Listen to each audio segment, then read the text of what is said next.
The business case for real-time payments. How important are real-time payments to the enterprise goals of financial institutions? And on the panel this morning include Mahmoud Abuebeid, Chief Executive Officer and Board Member at Global Software Solutions GSS Group, and our moderator for today, Mr. Sandeep Dhawan, Regional Head of Product Payments at JP Morgan. So welcome everyone once again to this wonderful morning.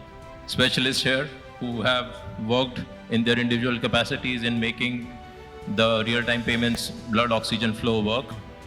But just before I put you through the more tougher question, let me start on a simpler note. If you can tell me which is your favorite app, your mobile app, which you think is your favorite, and also if you can just tell me and the audience that why is your favorite. Assalamu alaikum everyone. I'll make it very short of my favorite apps. Personally here in the UAE, is my favorite is the Fab mobile app, and internationally I'm using City app. So I'll make it short directly. You got many other bankers also sitting here. So, so having said the stage for that, let me begin by asking each of the panelists if they can share with us that while real-time payments have been there for a while, going forward, what in their view are one or two emerging trends that they see in this particular space, especially with regards to financial institutions, and what benefits they think it can bring to the financial institutions? Thank you, gentlemen. So as we are seeing, ladies and gentlemen, in the last decade, we saw a dramatic change in the way we're sending money across borders, especially from one person to another. One of the key trends in the real-time payments that we have witnessed as the overall volume of payments is increasing, the average ticket size is decreasing, and this trend is called microtization. And this is due to the enhanced applications that we are having for all of the customer segments that they are using, and they are especially transferring low values in a real-time payment. Number two, we've seen the emergence of open banking that will facilitate sharing the financial data between the banks and other third-party providers. And this led to the development of innovative payment services and another fintech applications. Also, we have seen that the payment companies have been doing the AI and the machine learning to do fraud detection. Also, they are doing customer experience. Also, they are automating a enhanced personalized user experience for that.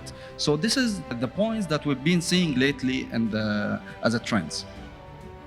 Thank you. I think you touched upon a very, very important point, which is the partnership point, right? For the whole ecosystem to come up, there's a huge influencing factor called partnerships, and within that there are various players, technology being one of them, the most important probably, because no matter what the banks want to do or the payment providers want to do, unless there is a robust technology infrastructure which goes along with it, it cannot happen. So if I can take a cue from that and come over to Mahmoud, that Mahmoud, you have been a leading player in the technology space in the UAE, NPSS and IPP journeys. What do you think is the key from a technology service provider perspective that a key player can contribute such that the ecosystem can come up at a pace which everybody wants it to? Because you've got variety of players, some are small banks, some are large, some are small PSP players, there are others who are large. So how can technology play an enabler role in that case so that the whole ecosystem comes up in a more consistent and a more nimble manner? Thank you, gentlemen. See, I've been privileged to be part of the UAE IPP successful story alongside with Fab, with my organization, where we enable the banks to be onboarded on the platform. The UAE IPP, it's a first of its kind program in the country that aims to onboard all of the LFIs, merchant ecosystem, payment and fintech companies, as it will be the main payment trail for the low value transaction. Now, the UAE IPP is a 24/7 system that demands a high resilience and high performance, as the volumes will explode due to the adoption. Now, the key technology enablers for the LFI is to have a flexible and scalable event-driven architecture alongside with the layer of orchestration right through from the banking channels throughout to the central bank systems. Another important point, adopting the cloud is another opportunity for the banks, as the cloud has an advantages of inbuilt scalable architecture, also security envelopes, one click of deployment and provisioning. What I have witnessed that the majority of the banks in the UAE is going through with the cloud approach. Now, regarding your second question about the private-public partnership, I was honored to be invited last week by the Indian government National Payment Corporation of India to attend the conference of a global fintech festival in Mumbai last week, and attended especially the speech of the Governor of Reserve Bank of India, Mr. Shrikant Das, where His Excellency have compressed on the private-public partnership and how important it is as a crucial part for the successful story of MPCI. In August 2023, in just 1 month, 10.5 billion with a B, transaction have sailed through the UPI system. The amount of this transaction shows how important to have a public-private partnership. What I have witnessed that MPCI is doing a wide private partnership with different payment players, Google Pay, WhatsApp, PhonePay, Paytix, Fintechs. They have even created their own digital payments score to determine and aid the banks and the fintechs to make an immediate decisions for any individuals who they want a certain product from a certain merchant. Like, for example, they want a phone from a certain, let's say, the Sharaf DJ of the world or whatever. They will have an immediate decision. So it's a centralized system now.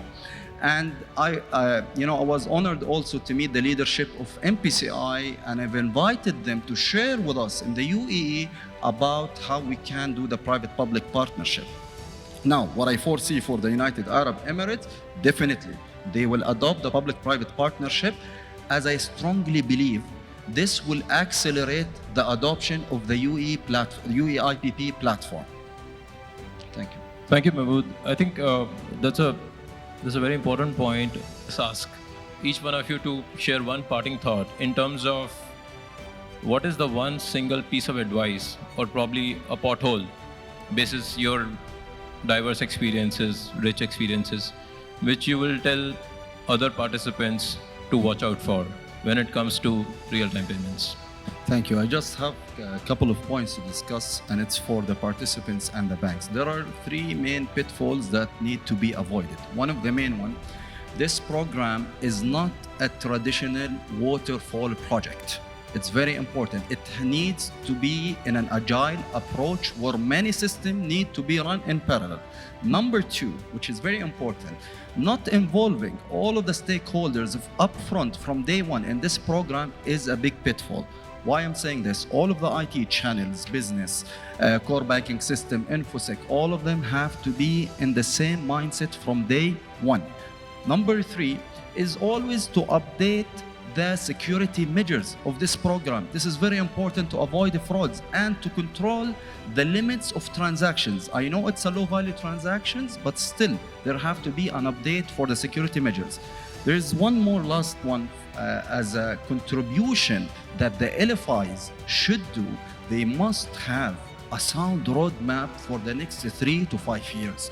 And what's upcoming, the mandates, the EDDA and the e-checks, also to create compelling applications and products for the customers and the new businesses, such as what? SME credit, supply chain finance, real-time cross borders. This is very important, and to be on the same vision of the central bank of the UAE of what's upcoming, the CBDCs, card domestic scheme, and importantly, the open finance. Thank you, Mahmoud. Thank you so much, everyone. Have a wonderful day ahead.